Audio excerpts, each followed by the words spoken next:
pagi Kak. Selamat pagi Kak. Perkenalkan saya Kiki Widriani, saya perawat dari Puskesmas Kak. Kedatangan saya ke sini untuk bersilaturahmi sekaligus untuk ngobrol-ngobrol sama kakaknya. Pagi.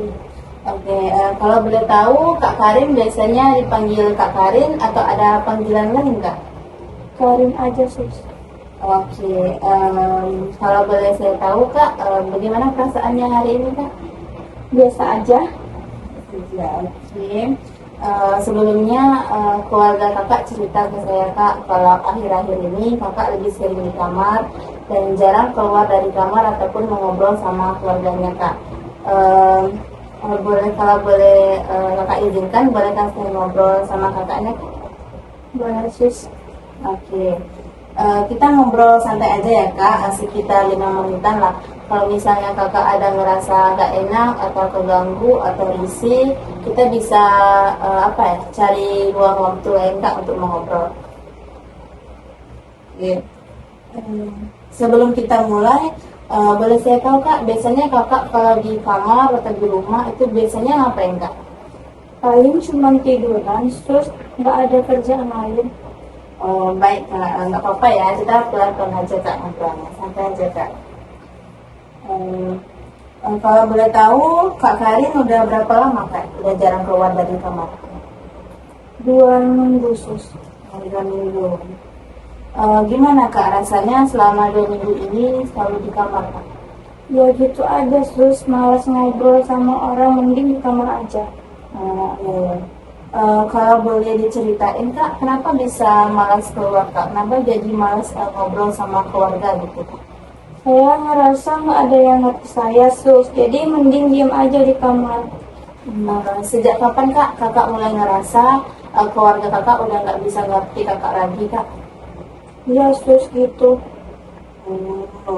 Oh berarti sekitar seminggu ini lebih ini kakak emang ada masalah ya Kak sama keluarga, atau memang kakak lagi nggak mau ngobrol aja Kak? Udah dari sebulan yang lalu kayaknya sus, semenjak ada masalah sama keluarga. Kalau boleh tahu Kak, udah berapa lama Kak kakaknya jarang keluar dari kamar Kak? 2 minggu sus. Kalau boleh tahu Kak, gimana rasanya selama 2 minggu ini selalu di dalam kamar Kak, nggak pernah keluar ngobrol gitu sama keluarga Kak? Ya gitu aja, malas ngobrol sama orang, mending di kamar aja. Kalau boleh cerita Kak, kenapa kakak jadi malas keluar kamar dan jadi malas juga ngobrol sama keluarga Kak? Saya ngerasa nggak ada yang ngerti saya sus, jadi mending saya di kamar aja.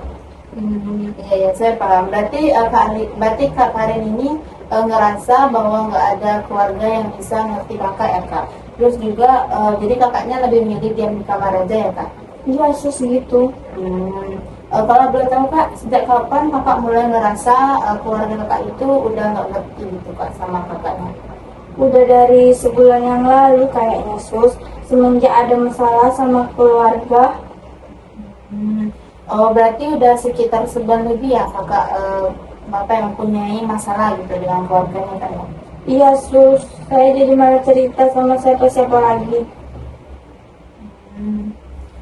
Tapi sebenarnya saya kadang pengen ngobrol juga sama orang, cuman bingung mulainya dari mana, gimana.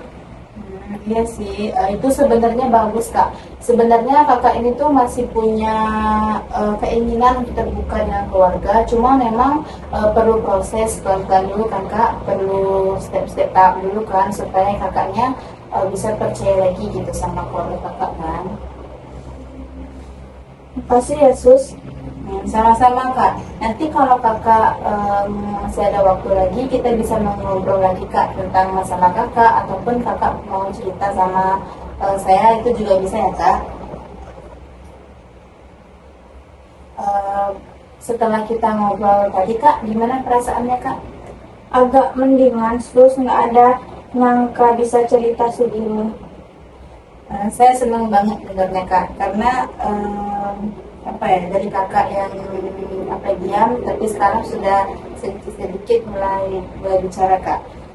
Nanti minggu depan saya kunjungan lagi ya Kak, untuk kita mau ngobrol-ngobrol lagi Kak, lebih banyak. Oke sus, saya coba. Baik kak, kakak istirahat dulu ya. Saya izin pamit kak. Minggu depan saya kalau kakak sibuk kita bisa kunjungan lagi kak. Oke, saya izin pamit ya kak. Terima kasih kak.